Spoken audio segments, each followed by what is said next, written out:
Hello guys, welcome to my YouTube channel. My name is Abhishek Sani and today we will talk about important events in the stock market and how does this events affect the market and also about current situation of the market and what should you do as a trader or investor.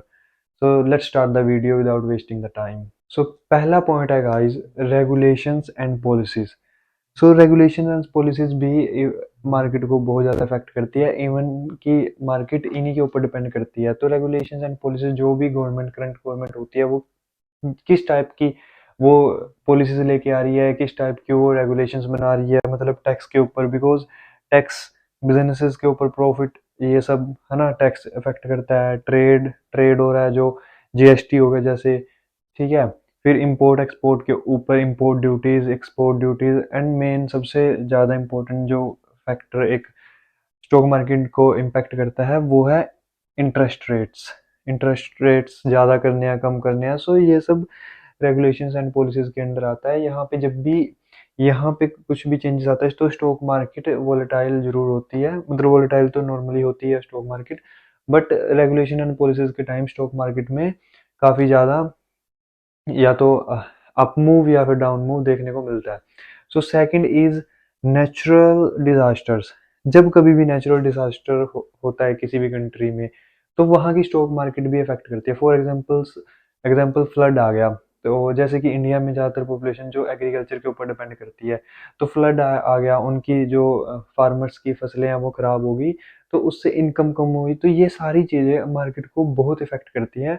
जैसे pandemic हुआ था, earthquake, ठीक है, तो Covid 19 में आपने देखा market कैसे गिर गया था। तो ये चीज़ें भी मार्केट में बहुत ज़्यादा अफेक्ट करती हैं मार्केट को बेसिकली।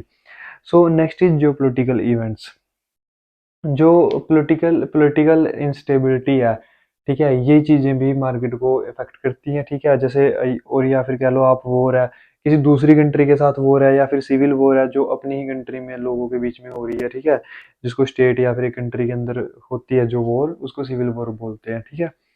उसके आगे हो गया स्कैम्स, हो गया फ्रॉड, हो गया बैंकिंग में, हो गया किसी इंडिविजुअल ने कर दिया, बैंकिंग सेक्टर में किसी ने कर दिया, या फिर गवर्नमेंट की तरफ से कुछ हो गया, जैसे कि हम काफ़ी सारे देखते हैं। I will not take the name, हमारे पड़ोसी देश में होता रहता है। So fifth is global level events हो गए, जैसे रिसेशन हो गया, डिप्रेशन हो गया।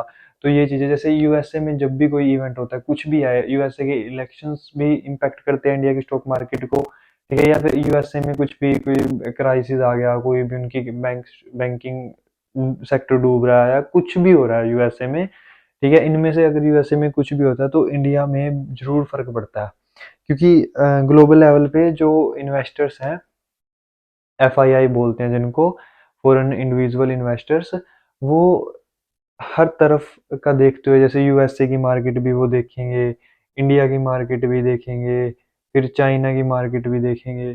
सो ऐसे करके ये सारी चीज़ें बड़ा इफेक्ट करती हैं। सो अब आप सोच रहे होंगे कि what is current situation in our stock market. So current situation ऐसी है जो पिछले 3-4 दिनों से जो इस वीक में हुआ है करंटली। सो 2-2.5% से मार्केट नीचे जा रहा है, ठीक है। अब ये आई थिंक करेक्शन ले रहा है, अब इलेक्शन के कारण से है। आई डोंट थिंक सो, क्योंकि अगर आप पैटर्न देखोगे निफ्टी 50 का तो उस हिसाब से दैट्स अ करेक्शन। तो वहाँ पे अभी तक मार्केट का इतना ज़्यादा इफेक्ट नहीं आया है स्टॉक मार्केट के ऊपर इलेक्शंस का, sorry. And what should you do as an investor and as an trader, ठीक है। अगर तो आप इन्वेस्टर हो तो आपको ज़्यादा कोई टेंशन लेने की ज़रूरत नहीं है, क्योंकि इन्वेस्टर का जो विज़न होता है वो 5 साल 10 साल ऐसे होता है। तो आपको ज़्यादा कोई मार्केट को, चाहे आप अगर नहीं भी ट्रैक करोगे तो भी चल जाएगा अगर आप इन्वेस्टर हो। But if you are a trader, basically अगर आप स्विंग ट्रेडर हो, तो स्विंग ट्रेडर हो, अगर आप मोमेंटम ट्रेडर भी बोल देते हैं, स्विंग ट्रेडर भी बोल देते हैं, तो स्विंग ट्रेडर को बड़ा अपना देख के पोजीशन बनानी चाहिए इस टाइम पे, क्योंकि उनको ना तो फंडामेंटली रिसर्च तो करते नहीं है swing traders. Basically they just see the charts and chart patterns के ऊपर वो ट्रेड लेते हैं। तो स्विंग ट्रेडर्स को अवॉइड करना चाहिए, ठीक है, अपना रिस्क को मैनेज करके तब ट्रेड लेने चाहिए। और बेसिकली मैं तो मना ही करूंगा कि जिस हिसाब से मार्केट वोलेटाइल है, अभी स्विंग ट्रेडर्स को दूर ही रहना चाहिए मार्केट से। इन इवेंट्स में इंट्रा डे ट्रेडर ही पैसा बनाता है। खोते भी बहुत हैं, लेकिन एक प्रोफेशनल परफेक्ट इंट्राडे ट्रेडर ही पैसा बनाता है इवेंट्स पे। स्विंग ट्रेडर्स को मेनली थोड़ा सा रिस्क ज़्यादा रहता है। तो गाइज, अगर आप ऐसे ही अच्छा कंटेंट देखना चाहते हो तो please subscribe my YouTube channel and share with your friends who want to learn about stock market. Thank you so much.